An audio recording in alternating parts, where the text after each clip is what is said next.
What's up guys, Flecktarn from Development Team 6 here to bring you yet another video overview of a piece I'm actually rather excited about, and this is the SDS Releasable Body Armor Vest, or RBAV, in AOR2. A little more background, this thing is currently being issued to Special Operations Forces of the United States, and in this particular pattern, AOR2 and as well as AOR1, to NSW units such as SWIC and SEALs. Before we go much more in depth, I want to mention that the quality compared to LBT or some other NSW issued items seems to be a little bit lacking. Compared to my LBT 6094 that I have in AOR1, the material feels the same, but the stitching does look like they could be improved upon. For the most part, it seems about equal with other issue items. So let's go ahead and start checking this thing out. I did mention that this is a releasable vest, and this is how you release it up here. Pull this, and then once you yank on that, the entire vest should come free, and you'll be able to remove it and ditch it in situations such as waterborne operations where you need to. Maybe if you got hit somewhere and the medic needs to remove the vest, whatever you need to do basically. So let's go ahead and check out the overall front panel of the carrier. This is cut for spear cut soft armor backers, which you will need in conjunction if you have non-standalone plates. Examining the front panel, you know it's pretty basic for what you expect of a carrier. One thing I would like to note is this flap right here. Looks like your standard flap to be expected of any general plate carrier. However, what I don't like is this additional button down here, which needs to be tucked under the plate carrier up here. This is, in my opinion, pretty unnecessary. I don't know what you're going to use this feature for, but it just adds to a little bit of confusion when doffing and donning the plate carrier. When I put it on, I have to find where to tuck it under, and it comes out uncomfortable, this or that. It's just a useless feature in my opinion. One thing I do like is this pull cord, because once you do get this up in there, this allows you to quickly rip it out, and then once again quickly pull your flap up to release your cummerbund. So moving on to the cummerbund, we have some handles, which are once again nice to remove it. Something such as my AOR1 6094 does not have these, so this is definitely a nice feature. So we'll go ahead and remove those. And once again, the front panel, it exposes some, I guess you would call it wings of some sort. Basically, SDS has taken basically the area where you would have soft armor and given it a little more use. As you can see over here, I have some USGI AR magazines stuffed in there.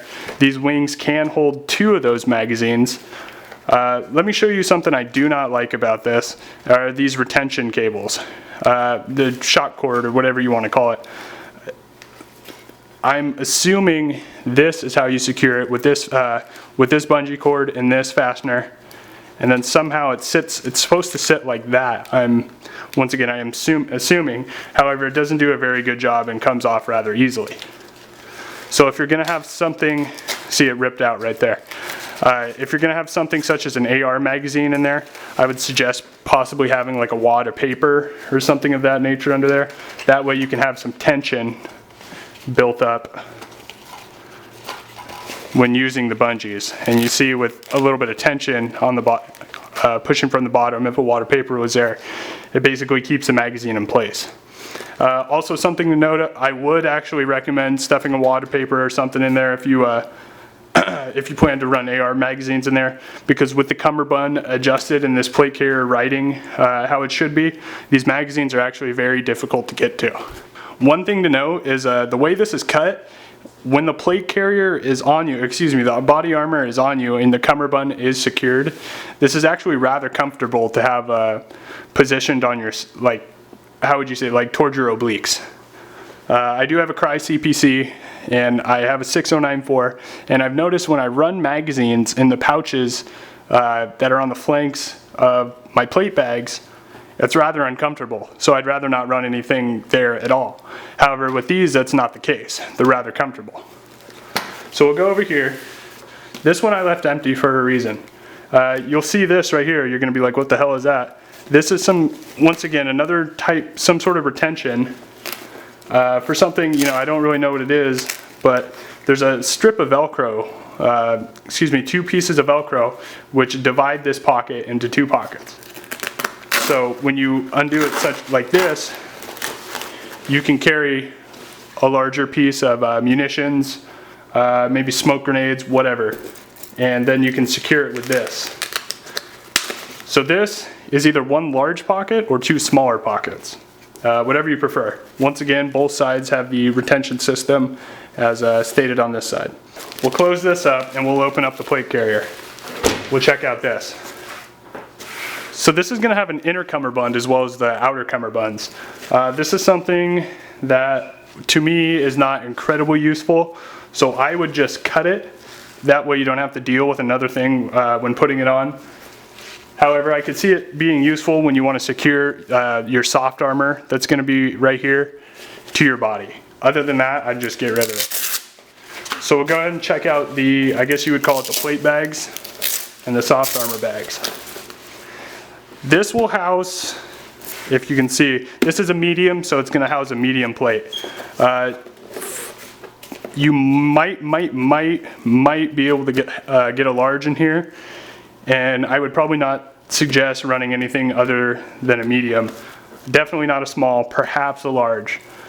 This plate bag is really sized for that, and that's about it. There's not much leeway. Something I don't like is this exceptionally long piece of Velcro that goes down here. You really don't need that long of Velcro, and it just adds to a little bit of confusion when trying to put in and take out your plate. It would be fine with a strip of Velcro, no longer than that. But I could see, I guess, just for added security, they've added that much. Now, if you're not taking your plates in and out of this a whole lot, this isn't a problem, but just something to note. Also, you have a large opening so you can fit your soft armor. I have seen vests with smaller openings for soft armor, so this large opening is definitely nice. We'll move back over to the front panel. We're going to have these clips, or something to note. These clips are basically going to be for a growing protector. Nice feature. I have worn this vest for a brief amount of time. I have not noticed these getting uncomfortable. However, after a long ruck or a march or something of that sort, definitely could dig into you, and you will notice them after a couple miles. Plate bag on this, identical to the rear plate bag. They're both identical to each other, big opening, yada yada yada. I already explained it. So we'll close this up. Your cummerbund, very basic. There's no sort of additional pockets, such as you would have on a 6094 to run side plates, or perhaps a CPC to run soft armor and side plates. Very basic. Once again, identical on this side. At the top here, small piece of Velcro for IFF and your drag handle, whatever you have. And then you notice up here, the plate pocket actually opens up.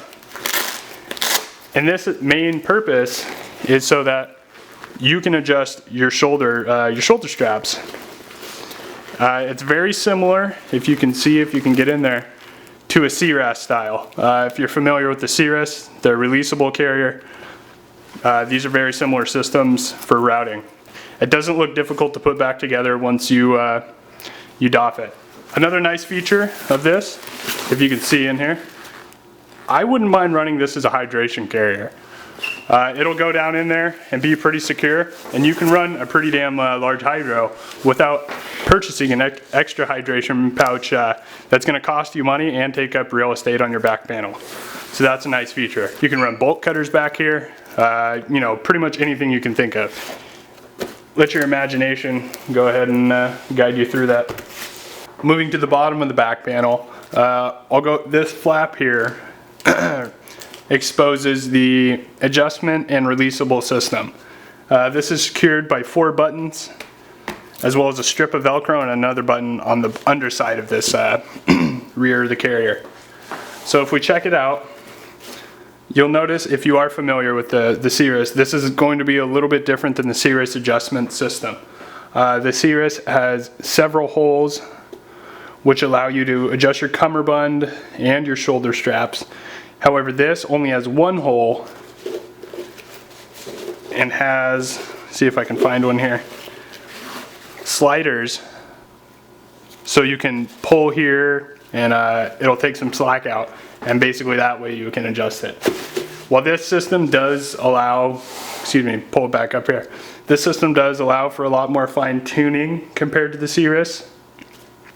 It's also going to take you a lot longer to do it, and it may allow some discrepancies between, example, this length and this length, because you might not have got them perfect. Here you can see the releasable cable, which is routed all the way through. This seems like a very easy system to put back together if necessary when you release it.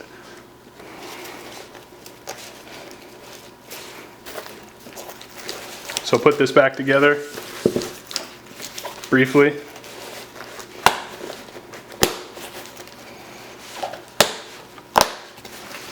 Go under here.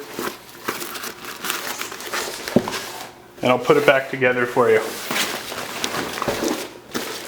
and go over some final features if we've missed any.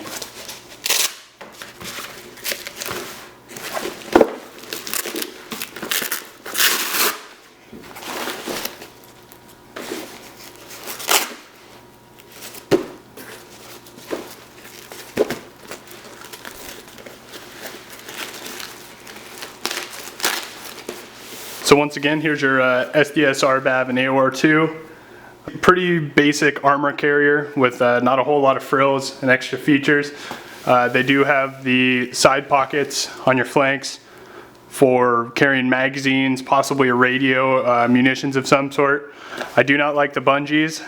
They can definitely be improved, but you know, maybe you can do it yourself, figure out a better way. Cummerbund, everything just very standard. This rear plate bag has this nice pocket for a hydration system. Well, not actually intended for a hydration system. However, you can run a hydration system back here without cutting your vest. Maybe some bolt cutters, whatever you have. Nice unintended feature to have. The shoulder pads of this vest. They're actually rather thin, but you don't want too much bulk when you're rucking or something of that nature.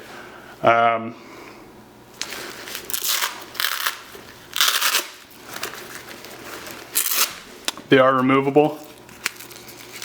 Better to have shoulder pads than to not have them. You can wear it like this, however that doesn't look very comfortable whatsoever. Overall, my impression, a nice carrier for the money. It is also considerably bulkier in the chest area than something such as a 6094.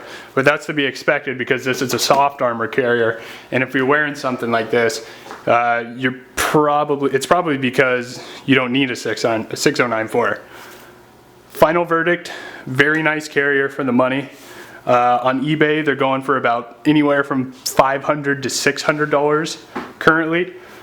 In AOR2, AOR1 is going to be a little bit more. So if you want a genuine AOR2 piece, I would suggest it because it's very affordable and it is a very nice carrier for the money with some extra features. I want to thank you guys for watching the video. Please comment, like, and especially subscribe.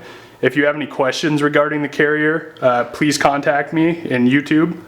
Or if you have any pointers of how to make the video better, of what I should show next time, or maybe what I should improve upon, please do not hesitate to comment. Thanks for watching, guys.